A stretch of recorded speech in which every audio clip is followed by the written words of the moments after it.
Last व्हिडिओमध्ये आपण most IMP असलेला चौथा न्यूमेरिकल सॉल्व केलेला आहे. आता आपण पाचवा न्यूमेरिकल सॉल्व करणार आहे.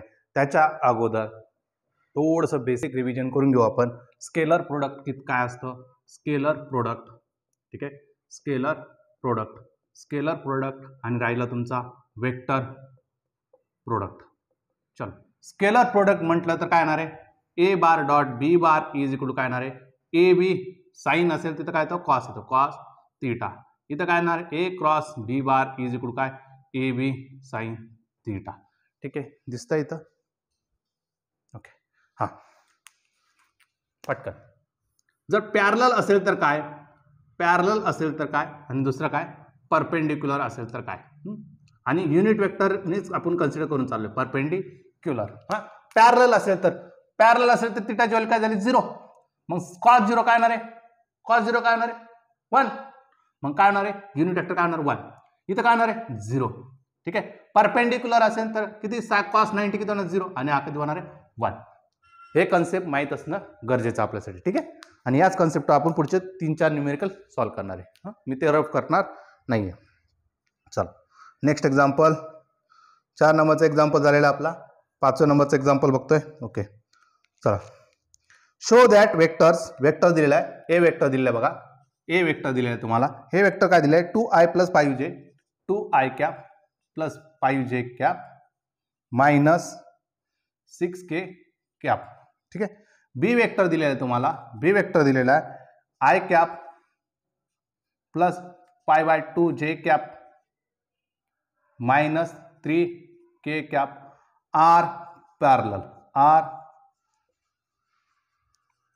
ठीक आहे, ते पॅरलल आहेत असं आपल्याला दाखवायचं आहे. ते काय करायचं? आपल्याला पॅरलल आहे असं आपल्याला दाखवायचं आहे. चला, जर मला पॅरलल जर दाखवायचं असेल, मला सांगा, पॅरलल स्केलर प्रोडक्ट जर घेतलं तर काय येणार? कॉस थीटा येणार आहे.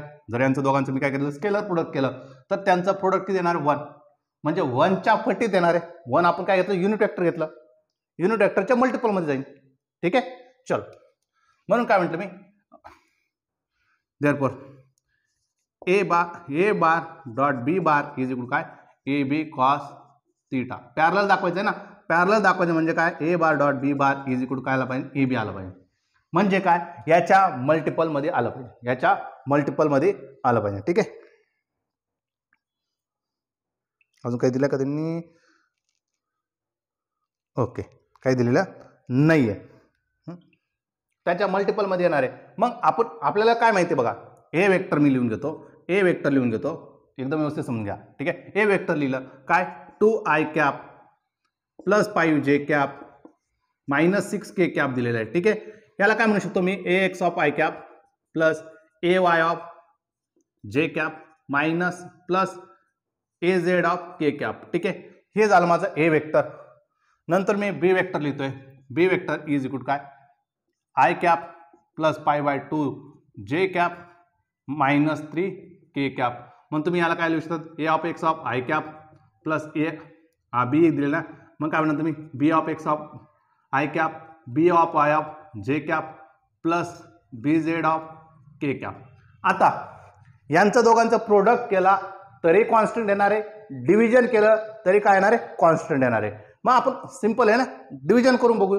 म्हणजेच काय? A of X upon B of X किती येतं? ए ऑफ एक्सची व्हॅल्यू किती दिली? ए ऑफ एक्सची व्हॅल्यू किती दिली? 2. बी ऑफ एक्सची व्हॅल्यू किती दिली? 1. म्हणजे किती अंत? 1. याला इक्वेशन 1 म्हटलं. ठीक आहे. नंतर काय म्हणणार? A of Y, B of Y. A of वायची व्हॅल्यू किती दिली? ए ऑफ वायची व्हॅल्यू किती दिली? 5. बी ऑफ वायची व्हॅल्यू किती दिली? 5/2. ठीक आहे. हा 5 डिनॉमिनेटर म्हणजे काय झाला? न्यूमरेटर सॉरी, हे किती जाणार? 2. याला इक्वेशन नंबर 1 म्हटलं. हा 2 वरती आला म्हणजे काय भेटलं मला? सेकंड. ठीक आहे.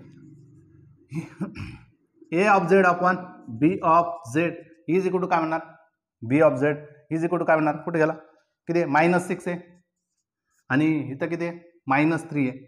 मायनस मायनस गेट कॅन्सल म्हणजे काय झालं? 2. इक्वेशन नंबर किती आला? 3. म्हणजे काय म्हणू शकतो आपण? From equation 1, 2 and 3. Equation 1 and 2 and 3 काय लक्षात आलं आपल्याला? A of X upon B of X is equal काय? A of Y upon B of Y is equal काय? A of Z upon B of Z यांचं काय येतं constant, therefore they are parallel to each other. Clear आहे. Product जर same असेल तर division पण सेमच राहील ना, म्हणून आपण त्या पद्धतीने करू शकतो.